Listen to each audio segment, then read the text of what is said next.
Depuis un an, la pandémie de la Covid-19 nous rappelle à quel point la science est au centre de nos vies et que les défis auxquels nous sommes confrontés, la pandémie, les effets du changement climatique, les difficultés économiques, nous affectent toutes et tous, et plus particulièrement d'ailleurs les femmes. Plus vulnérables, plus exposées, la place des femmes dans notre société progresse peu ou trop lentement.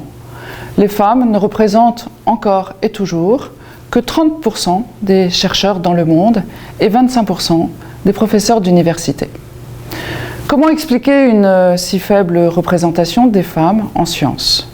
Comment peut-on se priver de la moitié du génie humain pour comprendre l'univers et faire face aux défis toujours plus nombreux de demain? Pourtant, les femmes sont porteuses de grandes innovations et participent à des découvertes scientifiques majeures. Je pense à la Canadienne Donna Strickland, prix Nobel de physique 2018, à la Française Emmanuelle Charpentier, prix Nobel de chimie 2020, ou encore à toutes celles qui, plus discrètement, contribuent activement à la recherche contre le coronavirus dans les laboratoires comme la chercheuse Katalin Karikó, qui est hongroise, à l'origine de la technologie vaccinale à base d'ARN messager. Alors, qu'attendons-nous pour nous engager, hommes et femmes, collectivement, pour une science plus inclusive? Depuis 2011, le Fonds France-Canada pour la recherche s'est associé à L'Oréal Canada.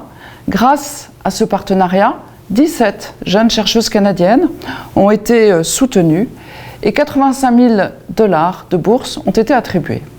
En 2020, 3 lauréates ont été récompensées pour leurs travaux et elles ont été invitées à rencontrer des jeunes filles pour partager leur expérience, faire voler en éclats les clichés sur les carrières en sciences, inspirer et encourager des vocations.